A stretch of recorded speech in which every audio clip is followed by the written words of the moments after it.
একদিকে আপনাকে কনভার্ট করে দেয়া যাতে আপনি 50 সিটের জন্য আপনি তো লড়ছেন না, কিন্তু আপনাকে একটা আইডিয়া জেনারেট করে দিল যাতে আপনি ওই আইডিয়া নিয়ে পড়ে থাকেন। এট দ্য সেম টাইম জনগণের কাছে আপনি যে রাষ্ট্র ক্ষমতায় আসার মতো শক্তি রাখেন সেই শক্তিটাকে দুর্বল হিসেবে উপস্থাপিত করা হয়েছে। এটা একটি পরিকল্পিত নিউজ। এই নিউজগুলো দিয়ে আপনাদের মধ্যে অনৈক্য সৃষ্টি করা হচ্ছে। আরো কারণ আছে, তার মধ্যে অন্যতম কারণ, যদি এরকমই হয় যে অমুক দল 50টি সিটের জন্য বিএনপির ধর্ণা ধরছে, তাহলে তার সাথে যারা জোট করার কথা তারা ওই নিউজ যদি বিশ্বাস করে, তাহলে তাদের মধ্যে তো আর ঐক্য হবে না। হ্যাঁ, বাংলাদেশে এই মুহূর্তে কে ক্ষমতায় বসবে এটা নিয়ে নানান রকম জরিপ, আলোচনা, সমালোচনা, বিভিন্ন প্রেক্ষাপটে এটা নিয়ে বিভিন্ন বিশদ আলোচনা চলছে। সাম্প্রতিক সময় বেশ কয়েকটি সংস্থা জরিপ করেছে। এই জরিপে হতাশ হয়েছে অনেকগুলো বড় বড় দল। কি করে বিজয় ছিনিয়ে নেওয়া যায় তার জন্য পর্দার অন্তরালে চলছে অনেক রকম কৌশল। কখনো এক দল তার আরেক কৌশল করে আরেক দল সেই কৌশলকে পরাজিত করে এগিয়ে চলছে, আবার কখনো তারা ছিটকে পড়ছে, অন্য দল উঠে আসছে। আবার নেপথ্যে বসে এই দলগুলোকে নিয়ে যারা খেলছে তাদের পরিকল্পনা সফল হচ্ছে, কখনো ব্যর্থ হচ্ছে, আবারও সফল হচ্ছে, কখনো ব্যর্থ হচ্ছে। অর্থাৎ মসনদকে নিয়ে, বাংলাদেশের ক্ষমতার চেয়ারকে নিয়ে বহুমুখী টানাটানি চলছে। কিন্তু কেউ বাংলাদেশকে নিয়ে ভাবছে কে ক্ষমতায় বসবে। সবার টার্গেট ক্ষমতার চেয়ার, কিন্তু বাংলাদেশের এবং জনগণের ভাগ্য পরিবর্তনে কেউ কি ভাবছে? দর্শক, রাজনৈতিক দলগুলো আমাদেরকে গোলাম মনে করে। এই দেশের জনগণ গোলাম, রাজনীতিবিদরা হলেন দেশের মালিক।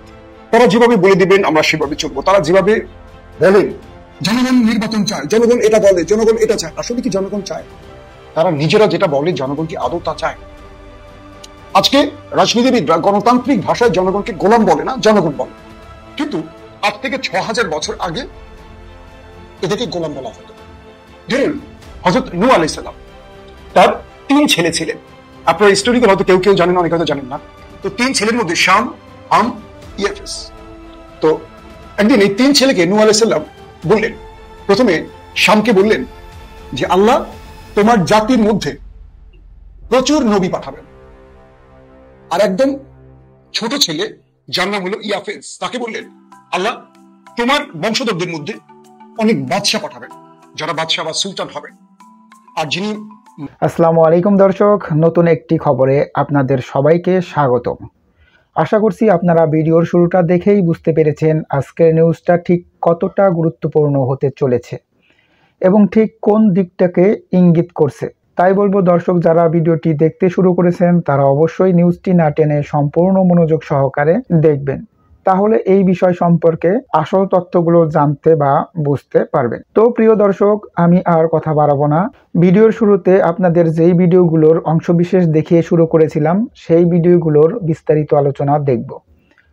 তবে তার আগে অনুরোধ, যারা এখনো চ্যানেলটি সাবস্ক্রাইব করেননি সকলে চ্যানেলটি সাবস্ক্রাইব করে পাশে থাকা বেল আইকন বাজিয়ে দিন। আর যারা ইতিমধ্যে সাবস্ক্রাইব করে রেখেছেন তাদেরকে অসংখ্য ধন্যবাদ। প্রিয় দর্শক, চলুন একটি লাইক দিয়ে আমরা ধারাবাহিকভাবে সবগুলো ভিডিওর বিস্তারিত আলোচনা দেখে আসি। মাঝখানে মেজ ছেলে হাম, তাকে বললেন আল্লাহ তোমার বংশধরদের মধ্যে দাস পাঠাবেন। অর্থাৎ এই যে একজন নবী হবেন, আরেকজনের বংশধরদের রাজা বাচ্চা হবেন, আর মাঝখানে যে ছেলেটি হাম, এই 2 ছেলের বংশধরদের দাস হিসেবে তারা পৃথিবীতে আসবেন। তো 6000 বছর আগে কথাটি আমি বললাম কেন, আর এখন 2025-এ আসছি কেন সেটা একটু বুঝিয়ে বলছি। তো মেসোপটেমিয়ার যখন সিভিলাইজেশনটা তৈরি হয়, এর আগে এই জাতি গোষ্ঠীগুলো বিভিন্ন নদীর পাড়ে তারা বসবাস করতেন, কারণ তাদের বসবাস বেঁচে থাকার জন্য পানির প্রয়োজন ছিল। তো তারা নদীর কাছে বসতি করতেন, তখন মানুষ খুব কম ছিল। তো একটা সময় আস্তে আস্তে সিভিলাইজেশন বেড়েছে, তো পৃথিবীর বিভিন্ন দেশে এরা ছড়িয়ে পড়বে, কিন্তু আবাদ করবে কারা? তো সেখান থেকে আস্তে আস্তে মানুষের বা জনসংখ্যার বৃদ্ধির ফলে পৃথিবীর নানান রকম দেশের সৃষ্টি হয়েছে। অনেক লম্বা হিস্টোরি, আমি সংক্ষেপে আসি। তো দেখা গেছে বড় ছেলের পরিবার থেকে অনেক নবী রাসূল এসেছেন। হযরত ইব্রাহিম এসেছেন, হযরত মুসা এসেছেন, হযরত ঈসা এসেছেন, শেষে হযরত মুহাম্মদ সাল্লাল্লাহু আলাইহি সাল্লাম আসছেন। মহানবী সাল্লাল্লাহু আলাইহি সাল্লাম এসেছেন কিভাবে? ইব্রাহিম আলাইহিস সালামের 2 ছেলে ইসমাইল এবং আরেক ছেলে আছে যার ইয়াকুবের বাবা ইসহাক, এই পরিবার থেকে। আর আরেক ছেলের পরিবার যে ছোট ছেলে ইয়াফেস, তার পরিবার থেকে এসেছে কি জুলকারনাইন, তার পরিবার থেকে এসেছে মঙ্গল, চেঙ্গিস খান, অটোমান সাম্রাজ্য, এরা। আর হাম যে মেজ ছেলে, তার পরিবার থেকে এই আজকের আফ্রিকার দাস। কিন্তু পৃথিবীতে আফ্রিকাকে আল্লাহ সবচেয়ে বেশি সম্পদে পরিপূর্ণ রাখার পর এরা পিছিয়ে ছিল। এবং আজকে যে আমেরিকাকে দেখছেন আপনারা, এই আমেরিকা কিন্তু ব্রিটিশ কলোনি ছিল। ব্রিটিশরা এই আমেরিকা দখল করে, আমেরিকানদের হত্যা করে তাদের ভূমি দখল করেছিল। এবং কিন্তু বিশাল বিস্তীর্ণ আমেরিকায় বেঁচে থাকার জন্য তো ফসলের প্রয়োজন। তখন আফ্রিকা থেকে সেই আমেরিকাতে দাসদের নিয়ে সেখানে চাষাবাদ করা হতো। তো এভাবেই পূর্বে এই দাসদেরকে বিভিন্ন ভাবে শাস্তি দেওয়া হতো, বড় বড় ভবন তৈরি করা হতো, রাস্তাঘাট তৈরি করা হতো। আর এই আফ্রিকান দাসরাই এক একটা সভ্যতা তৈরি করেছে শুধু তাদের নির্যাতনের উপর ভর করে। মহানবী সাল্লাল্লাহু আলাইহি সাল্লাম এসে এই দাস প্রথাকে ক্রমান্বয়ে ধীরে ধীরে কমিয়েছে। কেউ যদি মিথ্যে কথা বলেছে ওয়াদা করে, তার কাফারা কি একজন দাস মুক্তি। কেউ কাউকে মারধর করেছে, তার শাস্তি কি দাস মুক্তি। এভাবে আস্তে আস্তে দাস মুক্ত হয়েছে পৃথিবী। কিন্তু আজকে গণতান্ত্রিক ভাষায় আমরা আবারও সে দাস প্রথায় চলে গেছি। কিরকম? আমাদের নেতারা বলে দেন জনগণ এটা চায়, আমাদের নেতারা বলেন জনগণ ওটা চায়, আমাদের নেতারা ডাকেন পল্টনে চলে আসো, সোহরাওয়ার্দীতে চলে আসো, আমরা জীবন দেই। 2024 একটা বিপ্লব হয়েছে, সেই বিপ্লবে জীবন দিয়েছে কি? এই দাস, আমরা দাসরা, আমরা জনগণরা। কিন্তু আমাদের সামনে যারা সাইনবোর্ডে দাঁড়িয়ে নেতৃত্ব দিয়েছে তারা এখন ওয়েস্টিং এ যান। আমি এটাকে ছোট করে বা বড় করি না। আবার যারা আমাদের নেতা হন, সেই নেতারা এসি রুমে বসে থেকে নির্দেশ দিয়ে চলে যান, আমরা হরতাল করি, অসহযোগ করি, বোমা মারি, 32 নম্বর রক্ষা করতে যাই, আমরা গুলি খাই, আমরা গুম হই, ক্রস পার হই, নেতারা বেঁচে যান। আবার নেতাদের ছেলেরা বিদেশ থেকে আসে, এসে বাবার অবৈধ টাকার উপর আয়েশ করে। মিছিল মিটিং কিছু করা লাগে না, সাদা পাজামা পাঞ্জাবি পরে এসে তারা নেতা হয়ে যান। বাবার অবৈধ টাকা তো ভরপুর, সেই টাকার উপর ভর করে তিনি নেতা হয়ে যান। আর আমরা ওই যে হামের বংশধরের মতো দাস দাসী থেকে যাই। বাংলাদেশের প্রত্যেকটা ডিস্ট্রিক্টে চিন্তা করেন আওয়ামী লীগ এবং বিএনপির নেতা কারা, বাবার পরে ছেলে। তাই তো কজন তৃণমূল থেকে উঠে এসছেন, যে নেতা স্যান্ডেল পাই দিয়ে রাজনীতিতে এসেছিলেন আজ থেকে 50 বছর 40 বছর আগে, তিনি রাজনীতি করে করে হাজার হাজার কোটি টাকার মালিক, দেশে বিদেশে বেগম পাড়া পৃথিবীর সব জায়গায় তার সম্পত্তি রয়েছে, বাড়ি ঘর গাড়ি সম্পদ, বড় বড় হোটেল রেস্টুরেন্ট রয়েছে। আমরা জনগণ ঋণের বোঝার নিচে আছি। তাই তো রাজনীতি। এবং এই যে আগামীতে একটা নির্বাচন হবে, সেই নির্বাচনে আমরা দাসরা দাস থাকবো, তারা হবে। তারা আমাদের নেতার ছেলেরা সুইজারল্যান্ডে চলে যাবেন, আমাদের নেতার ছেলেরা সিঙ্গাপুর চুল কাটতে যাবেন, এক কাপ কফি খেতে তারা চলে যাবেন কোথায়? আমেরিকাতে। তারা বন্ধুর সাথে দেখা করতে চলে যাবেন আমেরিকাতে। তারা চিকিৎসা কই যাবেন? ব্যাংককে। আমরা সরকারি হাসপাতালে ধুকে ধুকে মরব। এই যে দাস প্রথা দিয়ে কথাটা বললাম, বুঝতে পারছেন আপনারা? তো আফ্রিকাকে মুক্ত করেছেন 3জন ব্যক্তি। নেলসন ম্যান্ডেলা, যিনি এই কালোদের দাস বানানোর নির্যাতনের বিরুদ্ধে 27 বছর জেল খেটেছেন। একটা সময় কালোদের মুক্তির সুবাতাস তিনি ছড়িয়ে দিতে পেরেছেন। এরপর আফ্রিকা থেকে আরেক নেতা এসেছিলেন মোহাম্মদ গাদ্দাফি।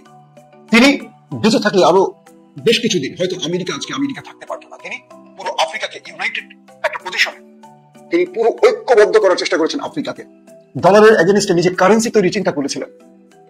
তারপর আমেরিকার মতো বিশ্ব মোড়লরা সেই আফ্রিকার কি বলবো, মোহাম্মদ গাদ্দাফির মতো বিশ্ব নেতাকে সেই মুসলমানদেরকে দিয়ে হত্যা করিয়েছেন বিভিন্ন কৌশলে। আমাদের সামনে মুলা ঝুলিয়ে আমাদেরকে দিয়ে আমাদের নেতাকে মেরে দিয়েছেন। সেই আফ্রিকাতে আরেকজন এসেছেন, কে জানেন? ইব্রাহিম ট্রাওরে, বুর্কিনা ফাসোর একজন সামরিক কর্তা।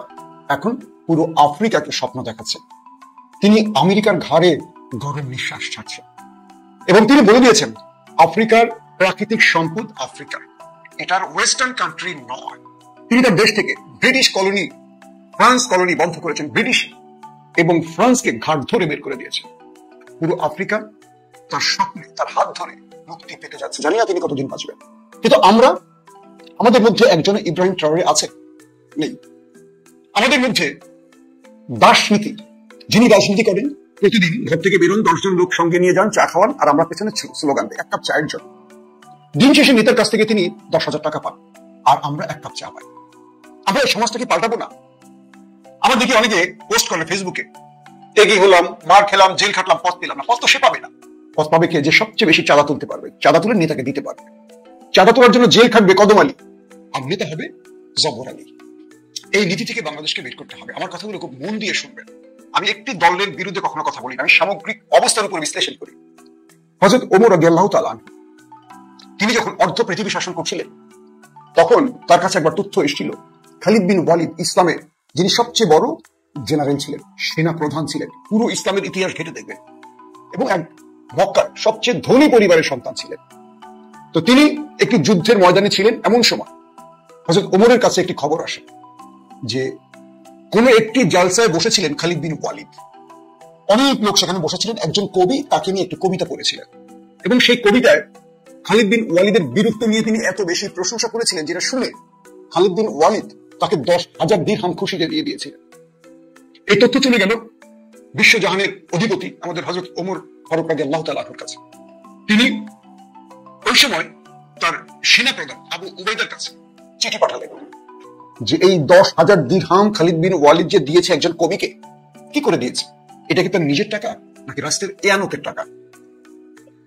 এরপর কোন উত্তর আবু উবাইদা অর্থাৎ মুসলিম জাহানের যিনি সেনাপ্রধান তিনি হযরত ওমরের কাছে পাঠালেন না। কারণ উবাইদা মনে করলেন যে আমি যদি এই উত্তর পাঠাই বা এই প্রশ্ন করি খালিদ বিন ওয়ালিদকে, যিনি আমার আগে সেনাপ্রধান ছিলেন, তিনি মনে করবেন যে সেনাপ্রধান থাকার জন্য হয়তো তার বিরুদ্ধে আমি ষড়যন্ত্র করছি।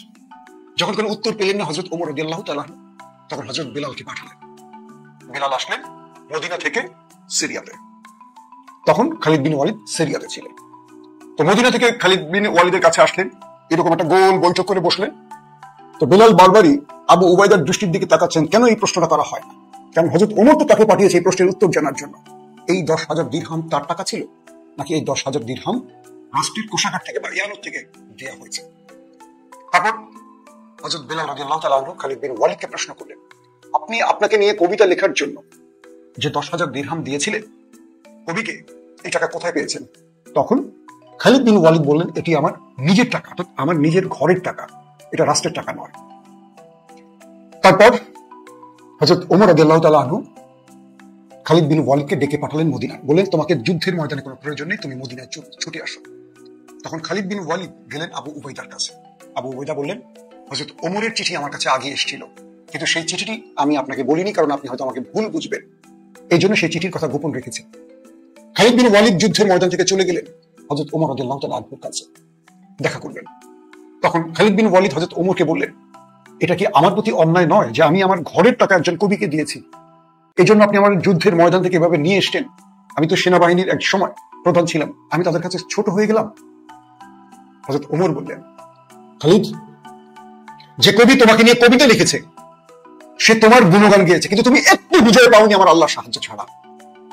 হযরত ওমর খালিদ বিন ওয়ালিদকে বললেন যে খালিদ, তুমি একটি বিজয় তোমার বীরত্বে নয়, সবগুলো আমার আল্লাহর সাহায্যে বিজয় পেয়েছে। যে কবি তোমাকে নিয়ে প্রশংসার বাণী শুনিয়েছে আর খুশি হয়ে তুমি 10,000 দিরহাম দিয়েছো, আমার আল্লাহ তোমার প্রতি বেজার হয়েছে, কারণ এই বিজয় তুমি খালিদ আনোনি, আমার আল্লাহ দিয়েছে। ইসলামের শিক্ষা কি বুঝতে পেরেছেন? খালিদ বিন ওয়ালিদ হযরত ওমরের কাছে দাঁড়িয়ে কেঁদে ফেললেন। আর তার স্থলাভিষিক্ত ছিলেন আবু উবাইদা, যিনি পরবর্তী সেনাপ্রধান ছিলেন। আমরা সেই ওমরের বংশধর তো আমরা, তাই না? দেখেন ইনসাফ কাকে বলে, কয় প্রকার। হযরত ওমর রাদিয়াল্লাহু তাআলা আনহু যখন দেখলেন সিরিয়াতে ব্যাপক অসুস্থতা তৈরি হলো, যখন দেখলেন মদিনার আশপাশে পুরো আরব অঞ্চলে ফসল হচ্ছে না, তখন তিনি চারদিক থেকে খবর পেলেন অজস্র মানুষ ক্ষুধায় মারা যাচ্ছে আর সিরিয়াতে অসুস্থ হয়ে মানুষ মারা যাচ্ছে। তখন তিনি তার সকল গভর্নরের কাছে চিঠি পাঠালেন। সকল গভর্নররা হাজার হাজার উটে করে আরবের বিভিন্ন জায়গায় খাবার নিয়ে ছুটে এলেন। হযরত ওমর বললেন যে আমি ততক্ষণ পর্যন্ত মুখে খাবার দেব না, শুধু আমার প্রাণ বেঁচে থাকার জন্য, বেঁচে থাকার জন্য যেটুকু প্রয়োজন, মাংস খাবো না, দুধ খাবো না, খেজুর খাবো না, ঘি খাবো না, যতক্ষণ না আমার আরবের লোকেরা না খেয়ে থাকে। আমাদের শাসক, এরা তো আমাদের শাসক ছিল। এই ইতিহাসগুলো আসলে কেন বলেন তো আপনারা একটু বলেন। আমাদের রাজনৈতিক নেতারা আমাদের শাসক বলে গেছেন কেন? তারা আমাদের ঘাড়ে, আমাদের মাথায় কাঁঠাল ভেঙে তারা হাজার হাজার কোটি টাকার মালিক হন। বেগমপাড়ায় বাড়ি থাকবে, মালয়েশিয়ার বাড়ি থাকবে, সিঙ্গাপুরে বাড়ি থাকবে, সুইজারল্যান্ডে বাড়ি থাকবে, আমেরিকায় থাকবে, অস্ট্রেলিয়ায় থাকবে, ইংল্যান্ডে থাকবে, আর আমাদের ঘাড়ের উপর লক্ষ লক্ষ টাকা ঋণের বোঝ। আমাদের দেশের নেতারা কেউ শুনছেন চিকিৎসার জন্য সর্দি কাশি হলে বাংলাদেশের হাসপাতালে ভর্তি হয়, চলে যায় কোথাও বিদেশে, তারা আমাদের নেতা হয় কি করে? তবে এবার দেখলাম যে আমাদের আমির একটা খুব ভালো সিদ্ধান্ত নিয়েছে, তার ওপেন হার্ট সার্জারি তিনি দেশেই করেছেন। আমি মনে করি এরকম করে আমাদের বাকি নেতাদের এগিয়ে আসতে হবে। দর্শক, বাংলাদেশের পরিস্থিতিগুলো আমি আমার এই হিস্টোরিক্যাল ভাবে বোঝাবার জন্য, আপনাদের কি খুশি হন না অখুশি হন আমি জানি না, আপনাদের কমেন্টে আমি আশা করছি, কিন্তু এবার আসেন কয়েকটা গুরুত্বপূর্ণ খবর। বাংলাদেশের রাজনীতির চেয়ারটা আসলে কার হাতে যাবে, এটা নিয়ে পর্দার অন্তরালে নানান রকম কুটচাল চলছে। জুনের অংশীজনরা যারা এক সময় একসাথে লড়াই করেছেন তারা বিভাজিত হয়ে গেছে। আমাদের কাছে বিভিন্ন রকম তথ্য আসছে, নেপথ্যে বসে ষড়যন্ত্রকারীরা বা তাদের কুশীলবরা রাজনৈতিক দলগুলোর মধ্যে আরো বেশ কিছু ন্যারেটিভ তুলে দিচ্ছে। আগামী দিনগুলো আরো সহিংস হতে যাচ্ছে। বিএনপি নেতা, স্থায়ী কমিটির নেতা সালাউদ্দিন ভাই বললেন যারা নির্বাচনে আসবে না তারা মাইনাস হয়ে যাবে। এই কথাগুলো 111 আমরা শুনেছিলাম, শেষ পর্যন্ত 111 মাইনাস হয়ে গেছে বিএনপি। জেলে চলে গেছেন বেগম জিয়া, তারেক রহমান, এবং তারেক রহমানকে কি পরিমাণ শাস্তি, কি পরিমাণ নির্যাতন ভোগ করতে হয়েছে আমরা ভুলে যাইনি।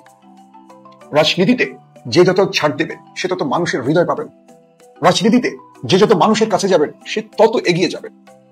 জুলাই বিপ্লবের পর বিএনপির ভোট বাড়েনি, বিএনপির ভোট কমেছে। তবে বিএনপি তার একটা কৌশলে বারবারই ভুল করছে। তারা কিছু নেতাকে আওয়ামী লীগের করে রাস্তায় নামিয়ে দিয়েছেন। রুমিন এবং আছেন মোজা পাগলা, কি ফজা পাগলা, আছেন হাবিবুর রহমান, এরকম বেশ কজন। বিএনপি মনে করছে যে এরা আওয়ামী লীগের সুরে কথা বললে আওয়ামী লীগের ভোটগুলো আমাদের কাছে আসবে। দুটো বিষয়, আমরা মাঠে যে অবস্থা দেখছি, আমরা যে ভিডিওগুলো করছি, এই ভিডিওতে প্রতিদিনই হাজার হাজার কমেন্ট আসছে। আমি সেই দিনও কমেন্ট করলাম, একজন লিখেছেন আমার পরিবার 30 বছর বিএনপি রাজনীতির সাথে জড়িত, এবার আমরা বিএনপিকে ভোট দেব। এই কমেন্ট সর্বাধিক আমার ভিডিওর নিচে আসছে। তো আওয়ামী লীগ কি এত বোকা রাজনৈতিক দল আপনারা মনে করেন? বাংলাদেশের দুটো দল খুব ব্রেন দিয়ে কাজ করে, একটা আওয়ামী লীগ, একটা জামাত। আর যারা ব্রেন ছাড়া কাজ করে, গায়ের জোরে, তাদের নাম বিএনপি। আওয়ামী লীগ যদি কোনো দলকে এবার নির্বাচনে ভোট দেয় সেটা হবে জাতীয় পার্টি, কারণ এরা আওয়ামী লীগের মিত্র ছিল। আওয়ামী লীগ চাইবে এদেরকে প্রধান বিরোধী দল বানাতে, সরকারে হয়তো বসাতে পারবে না কিন্তু বিরোধী দল বানাতে, যাতে করে সংসদে বিএনপিকে টাফ টাইম দিতে পারে। আওয়ামী লীগ জামাতকে ভোট দেবে না, জাতীয় পার্টিকে বা জাতীয় পার্টির বিরুদ্ধে আওয়ামী লীগের প্রচুর প্রার্থী জড়িয়ে যাবে। হয়তোবা খুব বড় ফ্রেমের যারা আওয়ামী লীগ বিগত সময় করছেন তারা দাও আসতে পারেন ভয়, কিন্তু আওয়ামী লীগ অর্থায়ন করে দিল্লির পরিকল্পনায়, পরামর্শে, সহযোগিতা, মাঠ প্রশাসন, সিভিল প্রশাসন, রাষ্ট্রের আমলা, যারা এখন আওয়ামী লীগের গুরুত্বপূর্ণ মেসেজ বহন করছে, যারা বিগত সময় নিয়োগ পেয়েছেন আওয়ামী লীগের কারণে, এরা প্রত্যেকে নির্বাচনের সময় জাতীয় পার্টিকে যে কোনো ভাবে একটা ভালো আসনে আনার চেষ্টা করবে। কারণ জাতীয় পার্টি যদি 30 জন দেয়, বাকি সবগুলো আসনে দিবে আওয়ামী লীগের প্রার্থী, কিন্তু হয়তো গায়ে আওয়ামী লীগের সাইনবোর্ড থাকবে না। আওয়ামী লীগের কৌশলটা নেবে। বিএনপিকে কেন ভোট দিবে? আমি বলে আওয়ামী লীগের নেতাদের সাথে বা কর্মীদের সাথে কথা বলি, তারা আমাকে বলে যে বিএনপি এখন যত ভালো কথাই বলছে এটা আমাদের ভোট নেওয়ার জন্য। ভোটের পরে বিএনপি যদি ক্ষমতা চলে আসে, আমাদের পিঠের ছাল বিএনপি রাখবে না। যারা 5 তারিখের পর যেভাবে আমাদেরকে দৌড়াইছে, আমাদের ব্যবসা বাণিজ্য সব দখলে নিছে, তারা এখন হঠাৎ করে সুর পাল্টাচ্ছে কেন? তার মানে নির্বাচনে আমাদের ভোটগুলো তারা চায়, এবং যখন তারা বিজয়ী হয়ে যাবে, 5 বছরের জন্য তারা বসে যাবে, তখন আমাদের কিছু থাকবে না। এতদিন ব্যবসা বাণিজ্য নিয়েছে, এরপর আমাদের লঙ্গি ধুতি পর্যন্ত খুলে নিয়ে যাবে, জায়গা পর্যন্ত নিয়ে যাবে। এটা আওয়ামী লীগের লোকেরা বুঝছে। তাহলে বিএনপি কি ভুল করতেছে না? এই যে কি ফজা পাগলা, হাবিব পাগলাদেরকে মাঠে নামিয়ে দিয়ে কি লাভ? আবার যারা বিএনপিকে ভালোবাসে তাদের একটা গ্রুপ বিএনপির এইরকম কথাবার্তার জন্য, আওয়ামী ন্যারেটিভে কথা বলার জন্য, কিংবা দেশব্যাপী চাঁদাবাজি, দুর্নীতি, দখলদারিত্বের জন্য একটা বিশাল গ্রুপ যারা বিএনপির ভদ্র ইমেজের লোক, শিক্ষিত লোক, তারা বিএনপিকে ভোট দিবে না এমন সিদ্ধান্ত তারা নিচ্ছে। তার মানে বিএনপি নিজের ভুলটা নিজে করছে। যে দলটা নিশ্চিন্তে ক্ষমতায় আসবে সেই দলটা কেন চ্যালেঞ্জের মুখে পড়ে যাচ্ছে? বিএনপি তার পূর্বের ন্যারেটিভ ধরে রাখলে তার বিজয় কেউ ঠেকিয়ে রাখতে পারবে না। আমি মনে করি বিএনপি, জামাত, তারা পূর্বে যে রাজনীতিটা করেছে সেটা যদি অক্ষুণ্ণ রাখে, সেই পলিসিতে এগোয়, বিএনপি ক্ষমতায় আসবে, জামাত প্রধান বিরোধী দল হবে, এটা কনফার্ম। কিন্তু কেউ কেউ বলছে জামাতকে আউট করে এনসিপি কে বিরোধী দল বানাবে, কেউ কেউ বলছে জামাত এনসিপি কে আউট করে বামদের প্রধান বিরোধী দল বানাবে। এত সহজ নাকি? এত সহজ? এটা কি মানে এত সিম্পল ব্যাপার মনে করছেন? এবার নির্বাচন আওয়ামী লীগ নেই, আওয়ামী লীগের প্রশাসন নেই, যে প্রশাসনই আছে সেই প্রশাসনের সামনে বিএনপি জামাত ভূমিকা রাখতে পারে। যারা এখন আছে তারা চাইলে জামাতকে প্রকাশ্যে কেন্দ্রে গুলি করতে পারবে। আওয়ামী লীগ যেটা করছে সেটা কি এবার কেউ পারবে? হ্যাঁ, কেন্দ্র দখল হবে, মাসেল ম্যান কালো টাকার নামবে, প্রশাসন গোপনে সাহায্য করবে কোনো দলকে যারা আগামীতে ক্ষমতায় আসতে পারে, তাদের দাবিদারি করবে, এটা সত্য কথা। কিন্তু পরিস্থিতিটা তৈরি হবে কি? জামাতকে ছাড় দেবে, জামাত ছাড় দেওয়া দল, তারা মাঠে ভয় পাওয়া দল, একটা ককটেল মারলে বা পুলিশের সাইরান দিলে জামাত দৌড় দেয় না, বিএনপি দৌড় দেয়। তার মানে ভোট কেন্দ্রে হাড্ডাহাড্ডি লড়াই হবে, অনেক প্রাণ যাবে, অনেক প্রাণ যাবে, ধরেন অনেক প্রাণ যাবে নির্বাচনের দিন। কিন্তু ভোটের ফলাফল যদি অন্য কিছু ঘটে যায়, কি করবেন আপনি বলেন? তাহলে করণীয়টা কি? আমি মনে করি যারা জুলাই বিপ্লবের অংশীজন তারা নিজেরা বসে সিদ্ধান্ত নেন, তারা একটা ফ্রি ফেয়ার ইলেকশন করবেন। যারা তারেক রহমান একটা ফ্রি ফেয়ার ইলেকশনের দাবি বারবারই করছেন, তার কর্মীরা কি করবে জানি না, মাঠ পর্যায়ের নেতারা কি করবে জানি না, Tarique Rahman free fair election চাইছে, জামাতও চাইছে। এই ফ্রি ফেয়ার ইলেকশনের মধ্য দিয়ে দুটো দলই বুঝতে পারুক তাদের জনগণের পালস বা জনগণের ভোট কোন পক্ষে কত পার্সেন্ট যায়, এটা একটু জানা দরকার। 18 বছরে দেশে ভোট হয়নি, আমরা একটু জানতে চাই। ধরে নিলাম বিএনপি ক্ষমতায় আসবে, এরপর বিএনপি প্রধান বিরোধী দলগুলোকে নিয়ে প্রয়োজনে একটা জাতীয় সরকার করুক এবং এমন একটি সরকার ব্যবস্থা তৈরি করুক আগামী 5 বছরে, বিগত 54 বছরে যে বাংলাদেশকে কেউ দেখেনি, প্রত্যেকে যেন বিএনপির প্রতি আশ্বস্ত হতে পারে, বিশ্বাস তৈরি করতে পারে, এবং বিএনপি ঠিক জিয়াউর রহমানকে আবার এস্টাবলিশ করতে পারে বাংলাদেশে, যেটা 54 বছরে আমরা একজন শাসককে পেয়েছিলাম, জিয়াউর রহমান। যার ওই খণ্ডকালীন ক্ষণজন্মা জিয়াউর রহমান আজ পর্যন্ত জাতীয়তাবাদী শক্তিকে বাঁচিয়ে রেখেছে, কবরে শুয়ে বাঁচিয়ে রেখেছে মানুষের হৃদয়। আমরা তো কেউ জিয়াউর রহমানকে দেখিনি, ভালোবাসি, তার সম্পর্কে বাবার কাছে মায়ের কাছে শুনে। আবার আমি আমার সন্তানকে বলি দর্শক, আশা করি সবগুলো ভিডিওই আপনি মনোযোগ সহকারে দেখেছেন। সেই সাথে দর্শক, এই ভিডিওগুলো সম্পর্কিত যদি কোনো তথ্য বা মতামত থাকে তাহলে অবশ্যই কমেন্টস করে জানিয়ে দিন। এতক্ষণ সাথে থাকার জন্য ধন্যবাদ। আবার দেখা হবে আগামী ভিডিওতে কোনো নতুন টপিকস নিয়ে। সকলের সুস্বাস্থ্য কামনা করে বিদায় নিচ্ছি। আল্লাহ হাফেজ।